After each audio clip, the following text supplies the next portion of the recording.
මට ඒක කියන්නයි තිබුණේ. මට එයාට කෝල් කරන්නයි තිබුණේ. මට එහෙ යන්නයි තිබුණේ. මේවා අපි එදිනෙදා කතා කරන පසුතැවීමේ වාක්‍ය. ඒ කියන්නේ මොන හරි දෙයක් නොකර ඉඳලා අපරාධේ මං ඒක කරා නම් හොඳයි කියලා පස්සේ පසුතැවෙන විදිහ. මෙන්න මේ විදි අපි ඉංග්‍රීසි වලින් කියන්නේ කොහොමද? ඒකට අපි ලස්සන වාක්‍ය රටාවක් භාවිතා කරනවා. ඉතින් එහෙනම් අද වීඩියෝ එකෙන් අපි පසුතැවෙන විදිහ බලමු. Okay, let's go to video.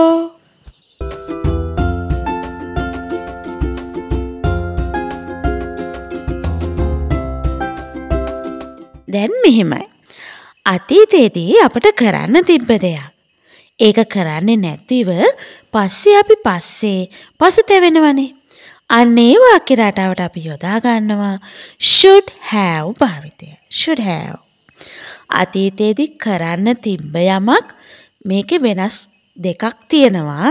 මේ ක්‍රමයේ පැහැදිලිව බලා ගන්න. අතීතයේදී කරන්න තිබ්බ දෙයක් සිද්ධ කරන්නේ නැතිව.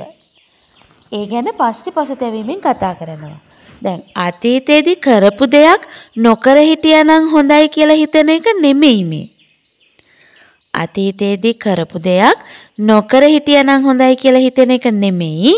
වෙනස් මේ වාක්‍ය රටාව අතීතයේදී කරන්න තිබ්බ දෙයක් නොකලේ අපරාධ කියලා හිතන ක්‍රමය.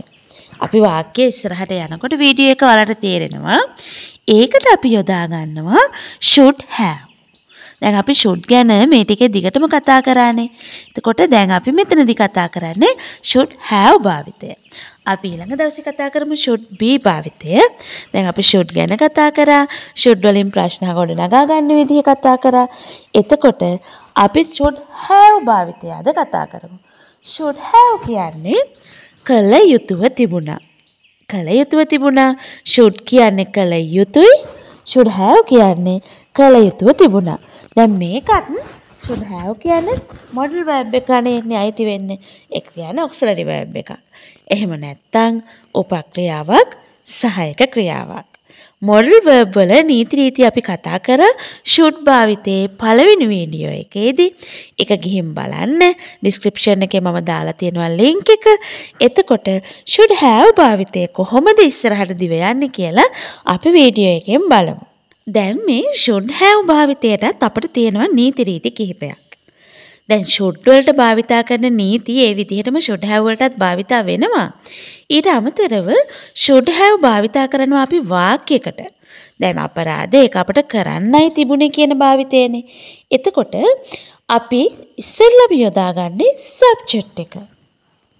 subject එකෙන් පස්සේ should have. ඊට පස්සේ verb එක. verb එකේ past participle අවස්ථාව. දැන් should වලට පස්සේ අපි යොදාගත්ත verb එකේ base form එක. නමුත් should have වලට පස්සේ අපි යොදාගන්නේ verb එකේ past participle අවස්ථාව. කියන්නේ verb එක තුන්වෙනි රූපය. දැන් verb වල තුන්වෙනි රූපය හදාගන්න විදිහ verb පාඩමේදී අපි කතා කරා. ඒ වීඩියෝ එකේ link එක description එකේ තියෙනවා බලන්න. verb ගැන අපි ලොකු පාඩමක් කතා කරා. එතකොට subject එක should have ඊට පස්සේ verb එකේ past participle අවස්ථාව. දැන් මේ අපට ඒක කරන්නයි තිබුණේ. ඒ දේ කරන්නයි තිබුණේ කියලා වාක්‍යයක අපි should has කියලා යොදාගන්නේ නැහැ subject එක ඒක වචන වුණා කියලා. කිසිම විටකත් අපි should එක has යොදාගන්නේ නැහැ. වාක්‍ය ඒක වචන වුණත් බහුවචන වුණත් should haveම තමයි. ඒ කියන්නේ උපක්‍රියාවකට පස්සේ අපි ඒක වචන ස්වරූප තියන්නේ නැහැ. උපක්‍රියාවකට පස්සේ ඒක වචන ස්වරූප තියන්නේ නැහැ. දැන් has ඒක වචන ස්වරූපයක්. ඒක නිසා අපි haveම තමයි යොදාගන්නේ කළ යුතුව තිබුණා කියන එක. ඔයාලට ප්‍රශ්නයක් එන්න පුළුවන්. දැන් මේ එතකොට අපි should භාවිතයේදී අපි verb එක යොදාගත්ත verb stem එක. එතකොට ඒක වචනද බහුවචනද කියලා. ඇත්තෙන්ම verb එකක් උපදින්නේ බහුවචනෙන්. අපි ඒ ගැන verb පාඩමේ කතා කරලා තියෙනවා. ඒක නිසා should වලට පස්සේ verb stem එක, ඒ කියන්නේ verb එකේ බේස් ස්වරූපයේ තිබ්බා කියලා ප්‍රශ්නයක් නැහැ. should වලට පස්සේ have තියන්නෙත් අපි ඒක බහුවචනෙන් තියන්න ඕන නිසා. ඒක කීයටවත් should has වෙන්නේ නැහැ. ඒ කියන්නේ should have වලට පස්සේ කිසිම විටක ඒක වචන ස්වරූපයක් තියන්නේ නැහැ. should වලට විතරක් නෙවෙයි ඕනෙම උපක්‍රියාවකට should, could, can, will ඔය ඕනෙම උපක්‍රියාවකට පස්සේ අපි ඒක වචන ස්වරූපයක් තියන්නෙම නැහැ. ඒක හොඳට හිතට දාගන්න. එතකොට should have. අපි බලමු දැන් should have වලින් වාක්‍ය ගොඩනගා ගන්න කොහොමද කියලා. ඔයාට මගෙන් අහන්නයි තිබුණේ. ඔයාට මගෙන් අහන්නයි තිබුණේ. මෙන්න මේ වාක්‍ය අපි කොහොමද අහන්නේ? You should have asked me. You should have asked me. එතකොට you කියනවා subject එක, should have, verb එක ask, asked. එතකොට past participle අවස්ථාව asked වෙනවා. Okay? You should have asked me. ඔයාට මගෙන් අහන්නයි තිබුණේ. දැන් වාක්‍ය රටාව හදාගන්න විදිහ ඔයාට පැහැදිලි ඇති. අපි වාක්‍ය කිහිපයක් ඉස්සරහට සලකා බලමු. මොන හරි දෙයක් කරන්නයි තිබුණේ කියලා අපි පස්සේ පසුතැවීමෙන් කතා කරන්නේ කොහොමද කියලා. අපි බලමුකෝ තවත් වාක්‍යයක්. ඇයට තීරණයක් ගන්නයි තිබුණේ. ඇයට තීරණයක් ගන්නයි තිබුණේ. එතකොට ඇයට තීරණයක් ගන්නයි තිබුණේ. She should have taken a decision. She should have taken a decision. She subject එක, should have භාවිතය, take කියන එකේ past participle අවස්ථාව taken, a decision තීරණයක්. ඇයට තීරණයක් ගන්නයි තිබුණේ. She should have taken a decision. තවත් වාක්‍යයක් බලමු. ඔයාට ඒ සල්ලි දෙන්නයි තිබුණේ. ඔයාට ඒ සල්ලි දෙන්නයි තිබුණේ. එතකොට you should have given that money. Given, give එකේ past participle එක දෙන්නයි තිබුණේ. You should have given that money. ඔයාට ඒ සල්ලි දෙන්නයි තිබුණේ. එතකොට you subject එක should have given past participle අවස්ථාව. මට ඊයේ යන්නයි තිබුණේ එහෙ. මට ඊයේ යන්නයි තිබුණේ කියලා කියනවා. එතකොට කොහොමද වාක්‍ය හදන්නේ? හදමු මාත් එක්කම. I should have gone there yesterday. I should have gone there yesterday. මට ඊයේ යන්නයි තිබුණේ එහෙ. I should have gone there yesterday. ඔයාට මට කියන්නයි තිබුණේ. ඔයාට මට කියන්නයි තිබුණේ. You should have told me. අපි කියනවානේ අපරාධේ ඔයාට මට කියන්නයි තිබුණේ. You should have told me. දැන් මේ භාවිතය කරන්නයි තිබුණේ කියන භාවිතය. හොඳට හිතට ගන්න. මේක නොකර ඉන්නයි තිබ්බේ කියන එක නෙමෙයි. ඒකට අපි යොදාගන්නේ shouldn't have. ඒ ගැන අපි ඉස්සරහ වීඩියෝ එකකින් කතා කරමු. මේ කියන්නේ ඔයාට කරන්නයි තිබුණේ. කියන්නේ නොකර හිටපු දෙයක් කරන්නයි තිබුණේ කියන භාවිතයනේ. ඕකේ, අපි බලමු තවත් වාක්‍යයක්.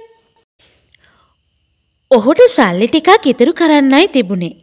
කවුරු හරි බංකොලොත් වේගෙන එනකොට අපි කියනවා එයාට සල්ලි ටිකක් ඉතුරු කරගන්නනේ තිබ්බේ. එතකොට කොහොමද අපි කියන්නේ? ඔහුට සල්ලි ටිකක් ඉතුරු කරන්නයි තිබුණේ. He should have saved some money. Save කියන එකේ past participle අවස්ථාව saved. He should have saved some money. ඔහුට තිබුණේ සල්ලි ටිකක් ඉතුරු කරගන්න. ඔහුට තිබුණේ සල්ලි ටිකක් ඉතුරු කරගන්න. He should have saved some money.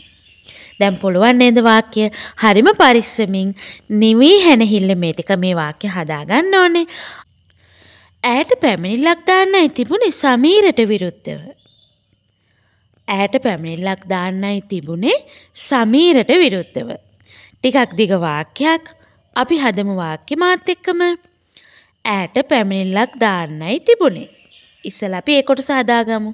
එතකොට she should have පැමිණිල්ලක් දානවට අපි මොකද්ද කියන්නේ? made a complaint. made a complaint.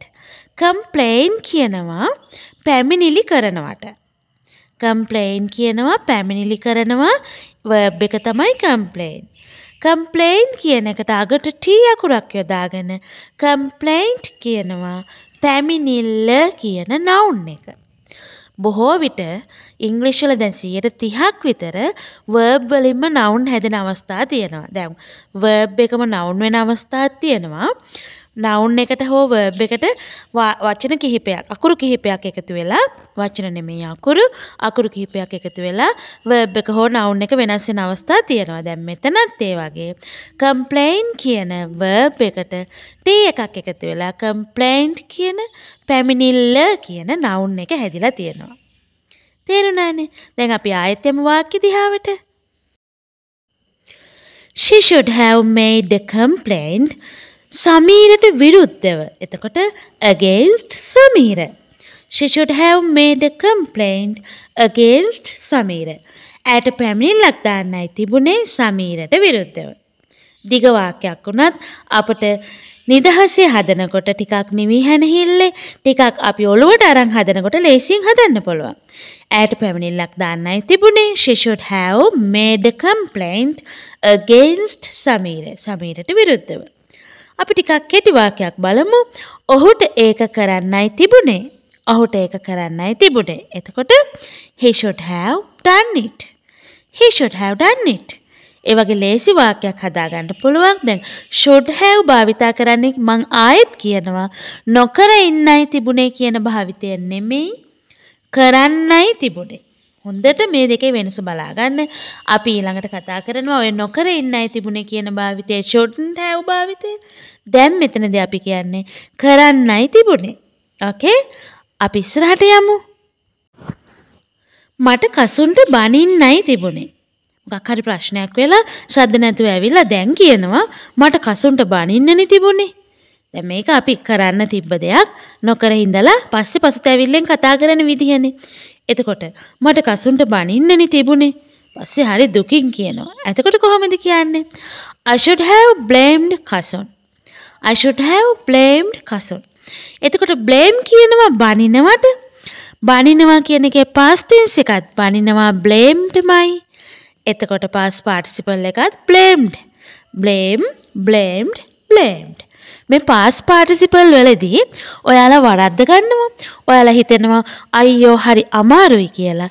වාක්‍යයක past participle යෙදෙන අවස්ථාව හරි ලේසි. ඔයාලට ඉගෙන ගන්න තියෙන්නේ ටිකක් සංසුන්න. ටිකක් ඔළුවට දාගෙන මනසට කාවද්දගෙන ඉගෙන ගන්න. එතකොට මට කසුන්ට බනින්නයි තිබුණේ. I should have blamed Kasun. I should have blamed Kasun. අපි තවත් වාක්‍යයක් බලමු. ඔයාට බිල ගෙවන්නයි තිබුණේ. ඔන්න ඉතින් ගෙදර ලයිට් බිල් එක ගෙවලා නැහැ. අපි දැන් ලයිට් එක ඩිස්කනෙක්ට් කරන්න ඇවිල්ලා කරන්ට් එක. එතකොට අපි ටිකක් පසුතැවීමෙන් කියනවා ඔයාට බිල ගෙවන්නනේ තිබුණේ. You should have paid the bill. You should have paid the bill. හොඳට මතක තියාගන්න සබ්ජෙක්ට් එකට පස්සේ should have භාවිතය ඊට පස්සේ යෙදෙන verb එක past participle අවස්ථාව.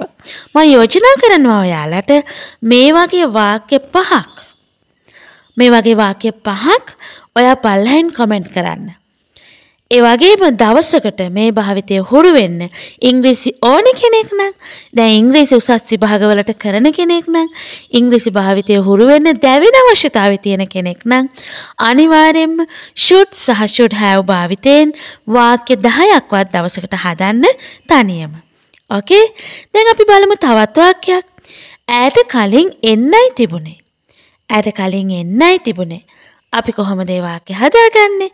She should have come early. She should have come early. come කියන්නේ past participle අවස්ථාව එනවා කියන භාවිතේ come එනවා came ආවා ආපහු come past participle එක එන්න තිබුණා.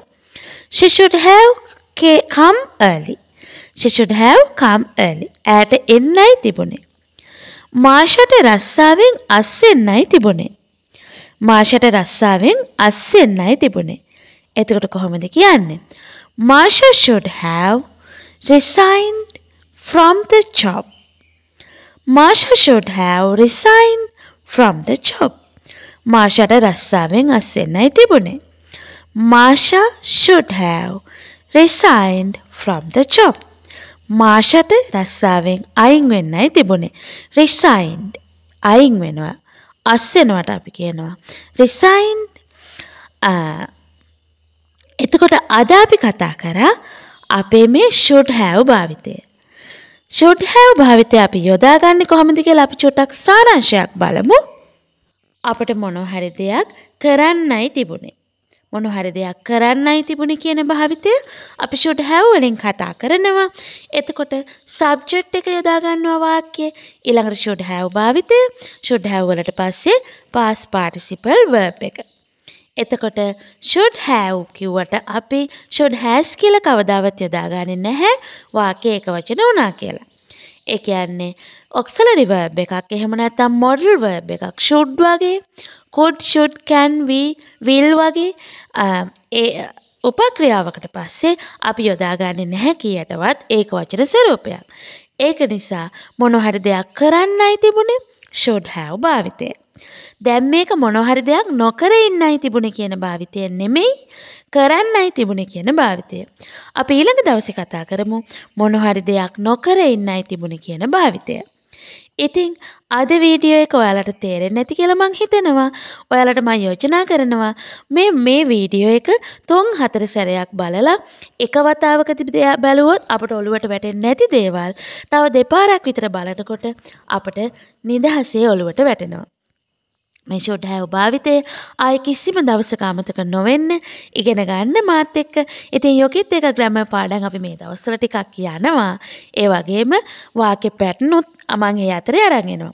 ඉතින් අද වීඩියෝ එක ගැන ඔයාලගේ අදහස් දැනගන්න මම ගොඩක් කැමතියි. ඉතින් එහෙනම් ඔයාලගේ අදහස් පල්ලෙන් කමෙන්ට් කරන්න. මතක ඇතුව මේ වාක්‍ය පැටර්න් එකෙන් වාක්‍ය 5ක් පල්ලෙන් කමෙන්ට් කරන්න. ඕකේ. ඉතින් එහෙනම් අදත් වීඩියෝ එක ඔයාලට දැනෙන්නේ නැති කියලා හිතෙනවා. ගිහින් එන්නම්. bye bye my friends.